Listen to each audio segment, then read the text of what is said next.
Лидия? Няма, Василий. Няма го. Те крият нещо. Нищо не се Лъжа! Моля да се успокоиш.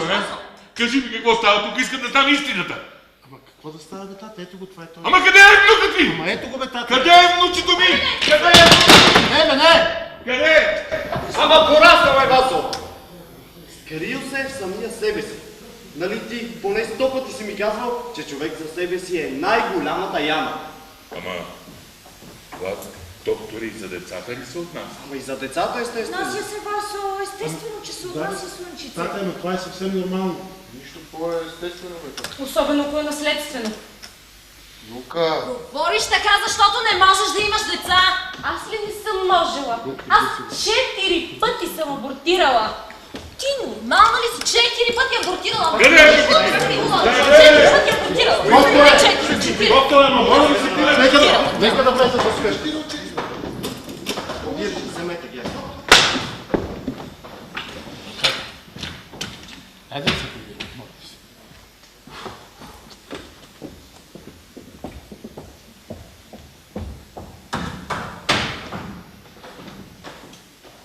Докторе, Идвам, да, идвам. заповядайте. Да, идвам. Знаеш ли защо хората имат лоши зъби, а?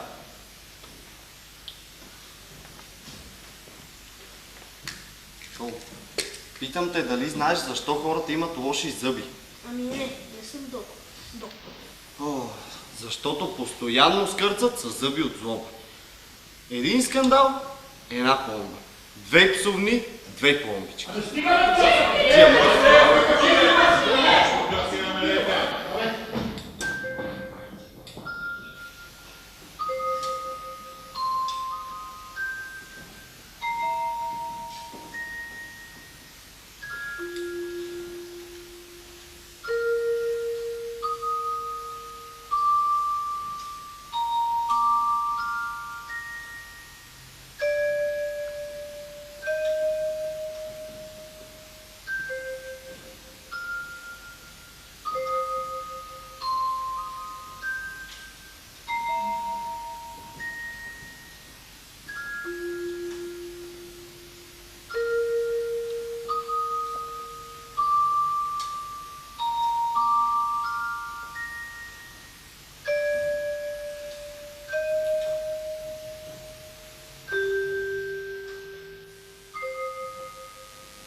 Хайде, не, бе, не. Хайде, сине, тръгваме се. Махаме се от тази къща. Ружо, моля ти. Какво, Ружо? Моля ти се. Няма какво да не се Моля можеш. ти се, само. Умръзнало ми и от теб и от лудото ти семейство. Моля те, не, тъй. Хайде, не, бе, не. Тръгваме си. Ружо, не. Моля те, не. Ева. Не, ти върви. Щом искаш, върви, той тук няма да ме.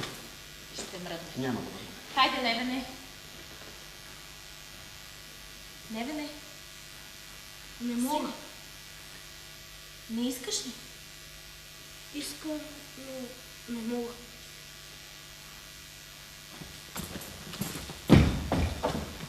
Мамо!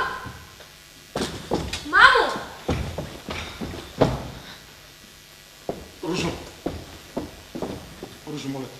За какво ме молиш, не? Моля те се, нека да поговорим с доктор. Моля те. Няма какво да говорим. Човекът много ясно обясни. Лудницата се руши и той търси къде да си настани своите луди. Ама моля ти се, защо непрекъснато повтаряш тази дума луди? Лудница. Това е болница. Това са болни хора. Елате да се при... Болни ли? И от какво са болни? Грип ли имат? Ти мен не ме прави на луда. Стигат ми лудите в тая къща. Тика, моля ти се. Господин докторът много хубаво е решил да се погрижи за своите болни. Моля ти се. Което е прекрасно, но не и да ги видиш в собствената си къща. Моля ти се. Аз цял живот се борих да ми върнат бащиния имот, заради който татко умря. Знам. Добре, моля ти се, нека само да не се разправяме пред детето. Моля. А пред кого да се разправяме? Че това там е и негова къща. Така е. Мен и баща ми от тази къща ни изгониха здрави комунисти. А сега мен и детето ми от същата тази къща ни гонят. Същите тези комунисти, само дето междувременно мъничко са полудели. Знам, така и, но моля те, пак да те прихващам. Моля Ти ти се, не знаеш дей. защо баща ти завърши в Моля те. лудницата, нали? Знам. Добре, моля те, успокой се. Добре. Кажи ми как тогава да го оставим на дома? Само за събота и за неделя, моля. О, Боже. А в понеделник господин докторът ще се обади и ще помоли да останат само за следващата седмица, после за следващия месец, накрая за следващата година. А аз постоянно ще стоя и ще треперя дали баща ти няма да убие и сина ми, както убие баща ми. Стига, мамо! Стига! Какви ги говориш? Кой убил баща ти? Твоят баща го уби. Моля те, как? Баща ти се самоуби 20 години след войната. Не, Милане, не се самоуби. Убиха го. Куршумът е пътувал 20 години. Моля те. И ще убива още половин век и срещу детето ми стреляха. Ама, какви ги говориш, моля Ако ти се? сега това беше правова държава, баща ти нямаше да доживее да полудее, както не доживяха онези, на които той беше съдия. Баща ти беше нормален, докато имаше кого да убива. Добре. Що ме така си убива, просто повече няма какво да си кажа. Спри, Милане. Какво искаш? Всичко си каза. Ами вземи и лудите със себе си. На мен за какво са ми? Госпожо, ако правовата държава не ги е убила до сега, нека ние да не го правим. Нека не носим чужди грехове върху себе си. А какво да направим, докторе? Да превърнем моята къща в лудница? Ама Василия и Рен не са опасни. Те не са агресивни. Ама как да не са агресивни? Тая жена убила мъжа си. В самоотбрана. Аз исках само за събота и за неделя да остана. Чу ли сега? Аз на теб нали ти казах? Само за събота и неделя. Ето сега сам чу. А баща ви се хвалеше. Как синовете му се карат, при кого ще живее. Боже... Отиваме си, Васо. Където не сме добре дошли, няма да остана. Няма да позволя на никого да ни обижда. Хайде да си тръгваме, Василия. Не, тате, моля те, нека да ви обясня. Няма какво да ни обясняваш, син. Жена ти доста добре ни обясни всичко. Тя знае, че Рейн е убила човек, а не знае, че този човек години наред я е мъчил. Слушай, син, нека изнат чу. Рейн ни върна вярата в любовта. Ау, колко трогателно. На кого го казваш, Васо? На кого приказваш? Ти говориш за любов на хора, които мразят. Че какво знаете за любов? Хайде да си тръгваме. Рейн, моля ви. Хайде. Докторе, вас никой не ви обидил. Вие може да останете. Но ние си тръгваме. Айде, Васо. Довиждане. Ама спрете! Спрете, като ви казвам. Къде ще отидете сега? Докторе, ако за нас двамата никъде на този свят няма място, на онзи сигурно има. Там вече толкова много са се задуми. Айде, Василий. Хайде, душа. Спрете, моля ви. Станало е недоразумение. Какво недоразумение? Малко. Човешко. Всичко това, което вие наприказвахте за нас, наричате малко човешко недоразумение. Боже, Василие, чуваш ли? Моля ви, позволете ми да ви се извиня. Ако аз бях казала всичко това, което вие наговорихте за нас, щяхте ли да ми простите? Да. Нямаше. Не бихте ми простил. През целия си живот не съм чувала такива обиди. Наистина. Какво да ти кажа? Моля ви, Рейн, моля. А пък вие много добре знаете аз за какво съм убила. Знам, Трябваше, Рейн, знам. Трябваше. Василие, знаеш, че трябваше, бе, Васо! Василие! Кой си бил? Аз ще изляза. Не обръщай внимание на тези глупости. Хайде да влизаме. Хайде. Моля. Заповядайте, тате. Тате, моля.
Къде си, бе? Вдигни го този телефон. Търсите от театъра спешно. Някакъв артист пребил някакъв дерматолог. Какъв дерматолог? Не знам, Юлка е на телефона. Юлка! Юлка! Идвам. Юлка, ма! Кой е пребил ония артист, ма? Ами, някой си Йово дерматолога. Да не би да е Йово драматурга. Може и той да е. Жената само плаче и вика, че щял да се самоубие. Ма първо тебе щял да убие. Кой ще убие, ма? Кой ще убие, ма? Ами, Милан. Милане, кой е този артист, дето заплашва, че ще убие, бе? Добре, сега не му обръща внимание, връщайте се вътре. Айде да ми го покажеш, че да му не еба майката още сега. Слезе, Хайде да си влизаме. Те решил да убива при жив брат, а? Излез бихката жена ти. Коста, хайде да си влизаме. Трай, ма. Тръгваш ли? Не, няма да тръгвам, връщай се и ти. Не искаш ли да тръгваш? Няма да тръгвам. Щом не искаш, сам ще ти да. Нямам аз трима братята да му Милане, неба и трите спри! майки. Аз Коста, съм престани! Коста! Милане, си, Милане, Коста, спри! няма да Не, почнеш не, да не, ме не, казваш. не, Милане, Милане, ранен ли си?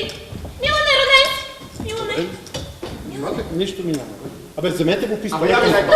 никога! Вземи го, безпредметно, докторе! Докторе! Има такъв обичай. На сватба се гърми. Сватба ли? Че кой се жени? Баща им се жени!